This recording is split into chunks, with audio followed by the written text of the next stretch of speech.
There are some important distinctions, and these could have some important considerations when you're looking at things from a dual factor model. And so, as we go further with the presentation, Saeed is going to elaborate some more on the distinction between these two factors, and I'll encourage you to consider this in your work. And I'll turn things over to Saeed.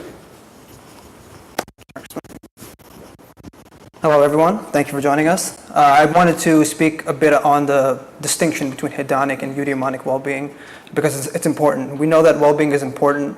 Measuring it is important, especially in the children that we work with, but it's important that we conceptualize what the difference is between the two. And with that, we can begin. The dual factor model, which Dr. Smith touched on briefly, most of the research that's been done on adult populations and also adolescent and child populations has focused on hedonic or subjective well-being. So you may see that term from time to time. Subjective well-being and hedonic well-being can be used interchangeably. And a few of the researchers that are pioneers in that field are Diener and Fredrickson. So this paradigm views happiness as an internal state. And people are asked to give a subjective evaluation of how they feel about their positive affect over their negative affect, or their subjective evaluations of their satisfaction with their life and their day-to-day functioning. So here's our friend Ed Diener. His contribution towards subjective well-being was looking at the presence of positive mood over negative mood. So this can be the desired amount of change regarding the decisions you've made in your life, evaluation of past accomplishments you may have made, and evaluation of the conditions of your life. So an individual would be rated as having high subjective well-being if they rate themselves as having high positive affect over low negative affect on a day-to-day functioning, and also if they rate themselves as having high life satisfaction as well.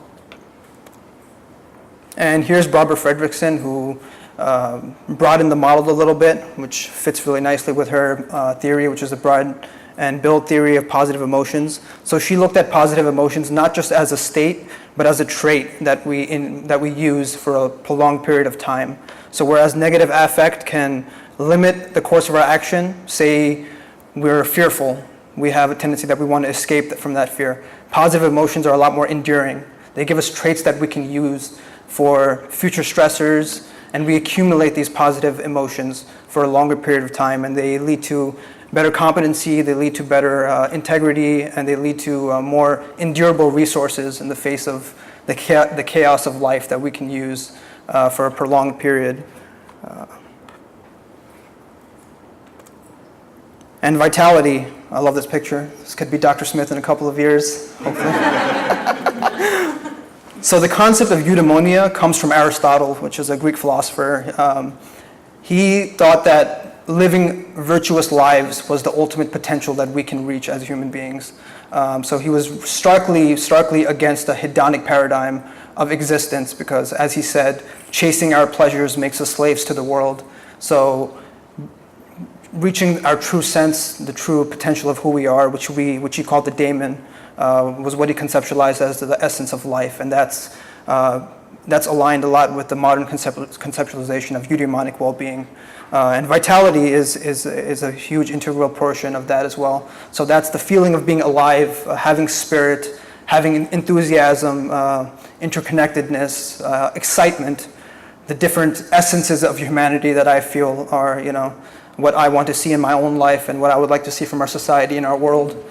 And these values are expressed in our daily livings, whether it be through breakdancing or whether it be through engaging in meaningful activities, because fulfillment is a huge part of our lives, and so we should pursue high goals and high activities that align with who we are, and that'll give us a stronger congruence with who we are, and that'll lead to our true selves coming to the forefront of our consciousness and flourishing.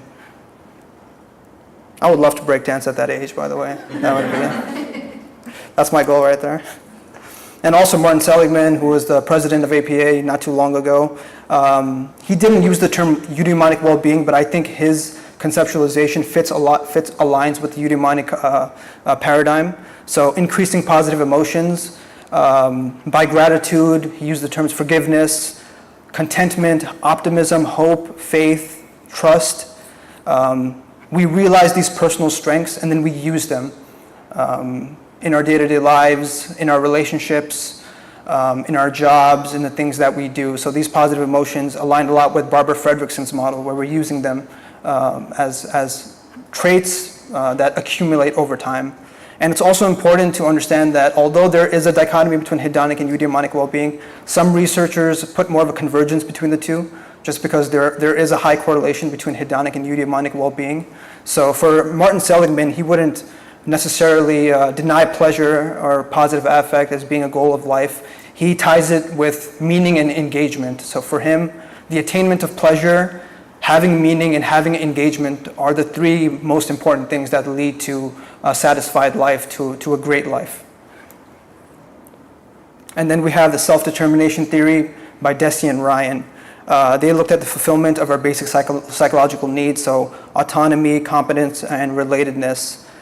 So basically, you can kind of look at this as a parallel to Piaget's zone of proximal development. So we have high-level challenges that we're exposed to. So that allows us to develop high-level skills, which leads to higher competence in who we are. And because fulfillment of these goals are integral to who we are, to who we can become, this aligns really, really nicely with eudaimonic well-being. So all of these different theories are different ways that you guys as practitioners, you guys as researchers can measure well-being, because it's important for us to understand what are the different paradigms, the different modalities of well-being. There isn't one and so a lot of people choose a eudaimonic well-being measure and a hedonic well-being measure. Some of the research that we do with college students, we use both of those measures. So it's important for us that we have the full view of how our children, how our adolescents, how the people that we work with are functioning on both the hedonic and the eudaimonic front. And our friend Alan Waterman, he looked at eudaimonic well-being from the intense involvement in activities that are personally expressed. So while we're engaged in an activity, we have this impression that this is what we were meant to do. So many of us, had a calling that we wanted to become psychologists. And, I would say many of us are aligning with those eudaimonic pursuits, right? Even though we're going through the chaos of being a graduate student and waking up at 6 a.m., waking up at 5:30 a.m., doing all the nitty-gritty things that we need to do, we have a larger pursuit in mind, and that allows us that internal fuel, that passion that we need to drive us along.